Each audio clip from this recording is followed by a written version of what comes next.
Bonjour à toutes et à tous, bienvenue sur Grand Littoral TV. Merci d'être en notre compagnie en ce mardi 22 octobre. Voici tout d'abord vos prévisions météo. Aujourd'hui, de Calais à Dunkerque, sur la côte de la mer du Nord, les nuages persisteront aujourd'hui selon les prévisions de la chaîne météo.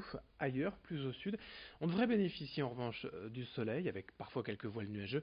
Enfin, rien de bien grave dans l'absolu. Aujourd'hui, les prévisions météo, donc plutôt du soleil sur l'ensemble de la région, sauf de Calais à Dunkerque. 14 ou 13 degrés de prévus de Boulogne à Dunkerque. Les prévisions météo complètes, bien sûr, juste après ce journal. Une première image tout d'abord, et pas n'importe laquelle, sur le littoral. C'est une image du dragon de Calais, certes assez rapide, et on ne va pas non plus tout vous dévoiler, car il faut garder la surprise pour le week-end de présentation du 1er au 3 novembre, mais le voici déjà en couleur et avec ses pattes. L'animal mythique, depuis quelques jours, est en répétition. La société, la machine, entraîne la bête à l'abri des regards. Le dragon a fait ses premiers pas sur le sol calaisien. Les répétitions vont s'enchaîner durant les 10 prochains jours pour vous rappeler surtout le contexte. Lors des travaux d'agrandissement du port et de l'aménagement du front de mer à Calais, les ouvriers ont découvert une pierre sacrée qui a ouvert les galeries du monde du dessous, et depuis on a trouvé les empreintes d'un dragon sur la plage de Calais. Explication de François de la Rosière, le responsable de la compagnie La Machine, quant au rêve qui peut dépasser la réalité. Il est au micro de Morgan Raylan. C'est vraiment un basculement en fait de la réalité dans le rêve, une confrontation entre imaginaire et vraie vie, on va dire, puisqu'on travaille sur l'espace public, on vit dans l'espace public, donc on travaille avec les engins, les gens qui habitent aux fenêtres, les bateaux qui passent dans le port, le vent, le froid, la pluie. Ça c'est la réalité d'une ville. Mais dans cette réalité s'immisce un dragon géant, et qui va être assez beau à rencontrer, je pense. L'actualité dans la région Hauts-de-France également, mais même plus largement en France aujourd'hui, c'est la grève des laboratoires de biologie médicale cette semaine partout dans le pays. Après une première action partielle fin septembre, la plupart des labos seront fermés aujourd'hui, demain et jeudi. En cause, selon les biologistes mobilisés, les règles coercitives imposées par l'assurance maladie concernant l'évolution des laboratoires. Ces mesures prévoient de baisser les tarifs de certains actes l'an prochain et de geler les dépenses les 2 années suivantes. L'objectif affiché est de faire 180 millions d'euros d'économies, mais pour les biologistes, ce sera au détriment des laboratoires, notamment les plus modestes dans les petites villes ou villes moyennes. Explication recueillie pour Grand Littoral TV par Rémi Desremaux. C'est incompréhensible parce que, encore une fois, la biologie représente que 1,8% des dépenses de santé. Ça ne veut pas dire qu'il faut ignorer son évolution et ne pas la maintenir. Mais cependant, on le comprend d'autant moins que la biologie intervient dans tous les domaines de la médecine, que ce soit médecine générale, cardiologie, néphrologie, gynécologie, etc. Et à toutes les étapes de l'acte médical, aussi bien diagnostic-prévention que dépistage ou suivi des pathologies. Et je pense que nous participons à la maîtrise des dépenses en permettant d'améliorer le diagnostic, en permettant d'améliorer le suivi des patients. Et on ne comprend pas pourquoi on met la biologie comme ça à l'index de façon qui nous semble tout à fait injustifiée. Et aucune solution si vous trouvez dans les prochains jours votre laboratoire de biologie médicale fermé jusqu'à jeudi. C'est la grève, sauf bien évidemment en cas d'urgence, notamment pour les interventions à domicile qui seront bel et bien traitées par les infirmières libérales.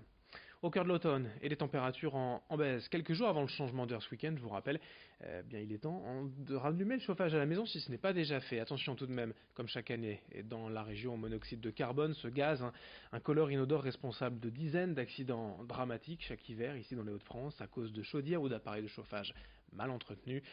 Voici notamment quelques conseils de Corentin Job, spécialiste de l'APA, l'association pour la prévention de la pollution atmosphérique, et qui était l'invité d'Idil Gunaï en plateau.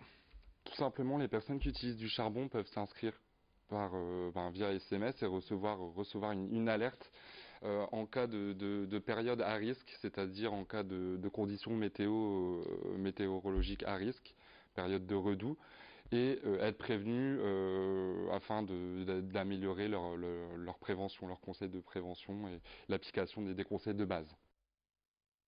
Allez, pour ce journal, pour enchaîner, on va également évoquer à Boulogne, en début de vacances scolaires, cette action de chantier de jeunes citoyens avec des participants, notamment venus du CAJ de Saint-Léonard et du centre social éclaté de Saint-Martin. Ces jeunes ont décidé de mettre leurs vacances au profit de l'association Les Blouses Roses. Leur mission en extérieur, le nettoyage et ratissage du mont Saint-Frieux. Suite à ces travaux, ils espèrent récolter des fonds qui iront à l'association. Les Blouses Roses proposent chaque jour des activités aux enfants hospitalisés et aux personnes en EHPAD. Explications complémentaires recueillies par Lolita Perron. Les jeunes vont, pendant les vacances scolaires, là, les 15 jours qui vont arriver, faire des chantiers à l'extérieur, pour des chantiers qui sont liés à l'environnement. Et donc, elles vont récolter une certaine somme d'argent et cette somme va nous être rétribuée pour l'association.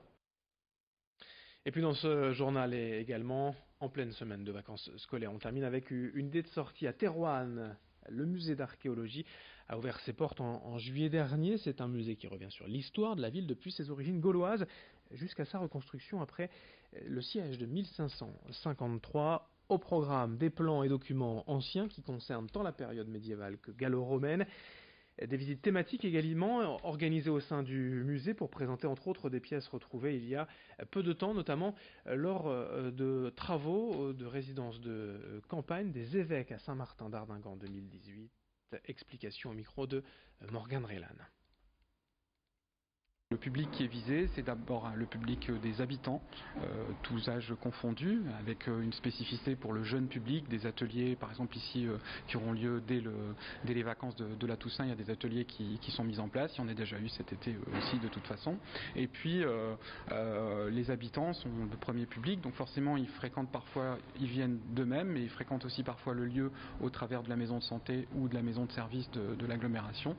Et donc c'est aussi d'attirer ce type de public. Et en deuxième lieu, c'est d'attirer bien évidemment un public extérieur de la région, on pourrait dire de touristes ou d'excursionnistes, des gens qui viennent de la région ou qui viennent parfois de plus loin, des gens qui viennent en faire du tourisme sur le territoire.